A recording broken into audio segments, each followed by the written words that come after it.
Hello friends, આજની આ recipe એકદમ ઇઝી છે, ફટાફટ બની જાય છે અને બાળકોને તો આ બહુ જ પ્રિય છે. તો ફ્રેન્ડ્સ, રેસીપીને લાસ્ટ સુધી જોજો. રેસીપી ગમે તો વિડીયોને લાઇક અને શેર કરજો. આજની આ રેસીપી બનાવવા માટે આપણે 3 નંગ મરચાં લઈશું, 2 થી 3 ફણસીના ટુકડા કરીને લઈશું અને અડધા ગાજરનો આ રીતે ટુકડા કરી લઈશું. થોડા મીઠા લીમડાના પાના એડ કરી લઈશું અને આ બધી જ વસ્તુને મિક્સી જારમાં ક્રશ કરી લઈશું. તો એને પલ્સ મોડ પર આ રીતે થોડું દરદરું રહે એ રીતે ક્રશ કરીશું. હવે પેનને ગેસ પર ચડાવી દઈશું. એમાં 1 કપ પાણી લઈશું. પાણી ગરમ થાય એટલે એમાં સ્વાદ મુજબ આપણે મીઠું એડ કરીશું. ત્યારબાદ આપણે જે શાકભાજીને ક્રશ કરીને રાખ્યા છે એને પણ એડ કરી લઈશું અને તેને સારી રીતે હલાવી મિક્સ કરી લઈશું. તો ફ્રેન્ડ્સ, રેસીપીને આગળ જોઈએ તે પહેલાં એક રિક્વેસ્ટ છે. તમે મારી ચેનલ પર નવા છો અને હજુ સુધી મારી ચેનલને સબસ્ક્રાઇબ નથી કરી તો કરી લો. બાજુમાં આપેલા બેલ આઇકનના નિશાનને ટચ કરી ઓલના નિશાન ઉપર ક્લિક કરો, જેથી કરીને તમને મારા નવા વિડીયોની નોટિફિકેશન મળતી રહેશે. અને હવે આપણે આમાં પોણો કપ સોજી એડ કરીશું.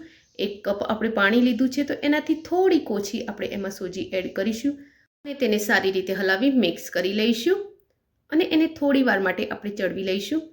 આ નાસ્તામાં જુઓ, તમારે ફણસી અને ગાજરને સ્કીપ કરવા હોય તો પણ કરી શકો છો અને ફક્ત મીઠો લીમડો અને મરચાં નાખીને પણ આ બનાવી શકાય છે. હવે બેટર પેનને છોડે ત્યાં સુધી આપણે એને સાંતળી લઈશું, એટલે કે બેટર આ રીતે ડોના ફોર્મમાં આવે ત્યાં સુધી આપણે એને સાંતળવાનું છે. તો હવે આ પરફેક્ટ થઈ ગયું છે. તો આપણે ગેસના ફ્લેમને બંધ કરી લઈશું અને નીચે ઉતારી એને થોડીક વાર માટે ઠંડુ થવા દઈશું. ત્યારબાદ એમાં આપણે 1 ચમચી જેટલું તેલ રેડીશું અને તેને આ રીતે હાથ વડે મસળી લઈશું. આમાં એક પણ લમ્સ ન રહે એવો સોફ્ટ ડો એનો તૈયાર કરી લઈશું.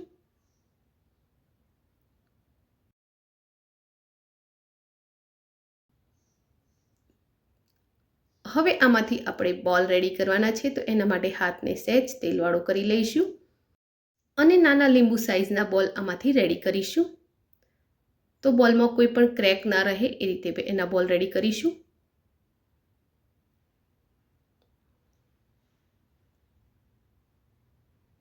અને આ રીતે આપણે બધા જ બોલ રેડી કરી લઈશું. ઢોકળિયામાં મેં પાણી ગરમ થવા મૂક્યું છે તો એની પ્લેટને ઓઇલથી ગ્રીસ કરી લઈશું અને પ્લેટને આપણે ઢોકળિયામાં મૂકી દઈશું. ત્યારબાદ આપણે તૈયાર કરેલા બધા જ બોલ્સ એમાં મૂકી દઈશું અને એને સહેજ ઓઇલથી ગ્રીસ કરી લઈશું. એના ઉપર સહેજ લાલ કાશ્મીરી મરચું ભભરાવીશું.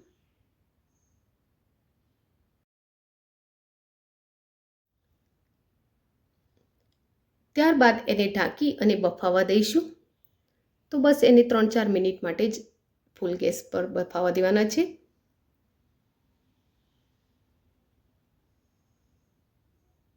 ત્યારબાદ એને નીચે ઉતારી લઈશું. તો આ આપણા સ્પંજી બોલ રેડી છે. તો એના ઉપર થોડા લીલા દાણા ભભરાવી લઈશું અને વઘારવું હોય તો એને રાઈ, જીરું અને મીઠા લીમડાથી વઘારી શકાય છે, પણ હું આને આમ જ ખાઈશ. તો આજના આપણા આ સ્પંજી બોલ રેડી છે. તો ફ્રેન્ડ્સ, આજની આ રેસીપી તમને કેવી લાગી એ કોમેન્ટ બોક્સમાં જરૂરથી લખજો. રેસીપી ગમી હોય તો વિડીયોને લાઇક અને શેર કરજો. આવી જ બીજી રેસીપી જોવા માટે મારી ચેનલને સબસ્ક્રાઈબ કરી લેજો. Thank you for watching my video. જય શ્રી કૃષ્ણ.